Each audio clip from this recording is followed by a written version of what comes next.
Hi, I'm Beth Rahman with Rahman Home Sales brokered by eXp Realty, and I wanted to talk to you today about things you should not do while you're waiting for your home to close. So what I mean is you've made an offer on a home and you're waiting for your 30 to 40-ish day closing date to come where you're actually going to own the home. These are things that you should not be doing that could actually mess up that whole transaction. Number one is to not make any major purchases. And I say this as people get anxious to get into that home. So I've had buyers when I was listing a home that had gone out and bought all brand new furniture about a week before closing to have everything delivered after closing, and the lenders do a credit check and they'll check all the numbers again, usually just a couple days before closing. If you have made major purchases like that, it could throw off your debt to income ratio, and now you don't qualify to purchase that home anymore. So you could lose out on purchasing that home. Number one, don't make any major purchases.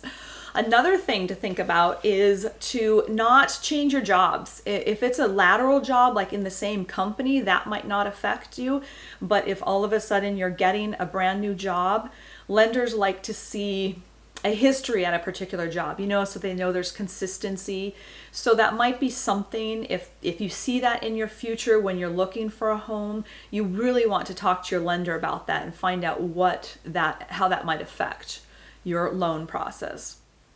Another thing to think about to not do while you're waiting for your home to close is have any large cash deposits coming into your bank accounts. You've already given all of your banking information as well as W-2 statements and a whole bunch of information to your lender when they qualified you for this loan. And I will tell you, lenders hate cash. It seems odd, I know, but they need to document where every penny comes from when they're giving someone a loan. An example of this is that I had a client that I listed her home, about a year and a half ago, and during that process, she had a slip and fall and had to take the home off the market. So, but during that time, she was looking at purchasing a new home. So she took out some cash from an account and still had that cash in her house. So fast forward a year, and we were getting her a new home and selling her current home, and she had that $1,000 that she just deposited into her account.